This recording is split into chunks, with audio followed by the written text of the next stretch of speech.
بسم اللہ الرحمن الرحیم۔ بے پردہ عورت پر اللہ کا عذاب۔ جیسا کہ ہم نے اکثر سنا ہے کہ فلاں جگہ پر فلاں شخص زندہ ہو گیا، اس نے مرنے کے بعد کا حال سنایا اور پھر مر گیا۔ اسی قسم کا عذاب قبر سے متعلق ایک واقعہ گلگت میں پیش آیا، جس کے بارے میں بتاتے ہیں کہ ایک شخص قبرستان کے پاس سے گزر رہا تھا کہ اس نے کسی قبر سے یہ آواز سنی کہ مجھے نکال لو، میں زندہ ہوں۔ جب ایک دو مرتبہ اس نے آواز سنی تو اس نے یہ سمجھا کہ یہ میرا وہم ہے، لیکن جب مسلسل اس نے یہ آواز سنی تو اس کو یقین ہونے لگا۔ چنانچہ قریب میں ایک بستی تھی، وہ شخص اس میں آیا اور لوگوں کو اس آواز کے بارے میں بتا کر کہا کہ تم بھی چلو اور اس آواز کو سنو۔ چنانچہ کچھ لوگ اس کے ساتھ آئے، انہوں نے بھی یہی آواز سنی اور سب نے یقین کر لیا کہ واقعی یہ آواز قبر سے آ رہی ہے۔ اب یقین ہونے کے بعد ان لوگوں کو مسئلہ پوچھنے کی فکر ہوئی کہ پہلے علماء سے یہ مسئلہ معلوم کریں کہ قبر کھولنا جائز ہے یا نہیں۔ چنانچہ وہ لوگ محلے کے مسجد کے امام صاحب کے پاس گئے اور ان سے کہا کہ اس طرح قبر سے آواز آ رہی ہے اور میت یہ کہہ رہی ہے کہ مجھے قبر سے نکال لو، میں زندہ ہوں۔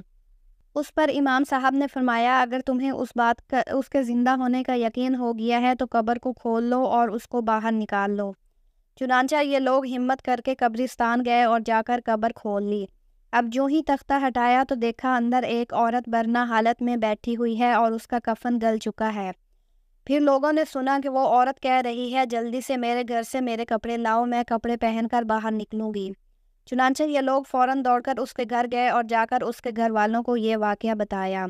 اس کے کپڑے چادر وغیرہ لے کر آئے اور لا کر اندر پھینک دیے۔ اس عورت نے ان کپڑوں کو پہنا اور چادر اپنے اوپر ڈالی، پھر تیزی سے بجلی کی طرح اپنی قبر سے نکلی اور دوڑتی ہوئی اپنے گھر کی طرف بھاگ گئی۔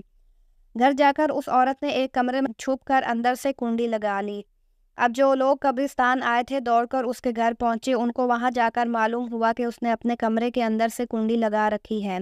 ان لوگوں نے دستک دی کہ کنڈی کھولو۔ اندر سے اس عورت نے جواب دیا، میں کنڈی تو کھول دوں گی لیکن کمرے کے اندر جو شخص داخل ہو جس کے اندر مجھے دیکھنے کی تاب ہو، اس لیے کہ اس وقت میری حالت ایسی ہے کہ ہر آدمی مجھے دیکھ کر برداشت نہیں کر سکے گا، لہٰذا کوئی دل گردے والا شخص اندر آئے اور آ کر میری حالت دیکھے۔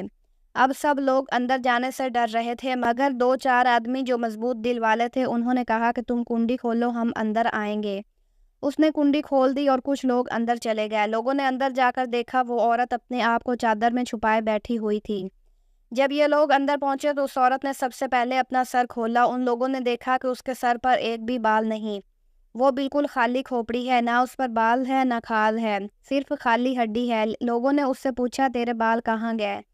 اس عورت نے جواب دیا کہ جب میں زندہ تھی تو ننگے سر گھر سے باہر نکلا کرتی تھی، پھر مرنے کے بعد جب میں قبر میں لائی گئی تو فرشتوں نے میرا ایک ایک بال نوچا اور اس نوچنے کے نتیجے میں بال کے ساتھ کھال بھی نکل گئی۔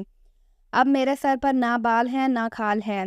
اس کے بعد اس عورت نے اپنا منہ سے کپڑا ہٹایا۔ جب لوگوں نے اس کا منہ دیکھا تو اتنا خوفناک ہو چکا تھا کہ سوائے دانتوں کے کچھ نظر نہیں آیا، نہ اوپر کا ہونٹ موجود تھا نہ نیچے کا ہونٹ موجود تھا، بلکہ 32 کے 32 دانت سامنے جڑے ہوئے نظر آ رہے تھے۔ سوچئے اگر کسی انسان کے صرف دانت ہی دانت نظر آئیں تو کتنا ڈر اور خوف معلوم ہوتا ہے۔ اب ان لوگوں نے اس عورت سے پوچھا، تیرے ہونٹ کہاں گئے؟ اس عورت نے جواب دیا، میں اپنے ہونٹوں پر لپسٹک لگا کر نامحرم مردوں کے سامنے جایا کرتی تھی، اس کی سزا میں میرے ہونٹ کاٹ لیے گئے، اس لیے اب میرے چہرے پر ہونٹ نہیں ہیں۔ پھر اس عورت نے اپنے ہاتھ اور پیروں کی انگلیاں کھولی۔ لوگوں نے دیکھا کہ اس کے ہاتھ اور پیروں کی انگلیوں میں ایک بھی ناخن نہیں تھا، تمام انگلیوں کے ناخن غائب تھے۔ اس سے پوچھا، تیری انگلیوں کے ناخن کہاں گئے؟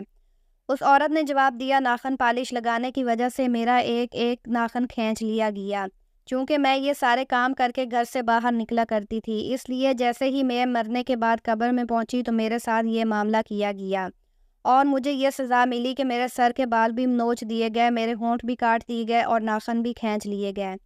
اتنی باتیں کرنے کے بعد وہ بے ہوش ہو گئی اور مردہ بے جان ہو گئی، جیسے لاش ہوتی ہے۔ چنانچہ ان لوگوں نے دوبارہ اس کو قبرستان میں پہنچا دیا۔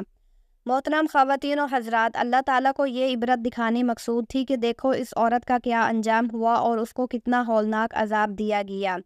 بے پردہ خواتین اس واقعہ سے عبرت لیں اور ان گناہوں سے توبہ کریں جس کی سزا بروز قیامت بہت سخت ہے۔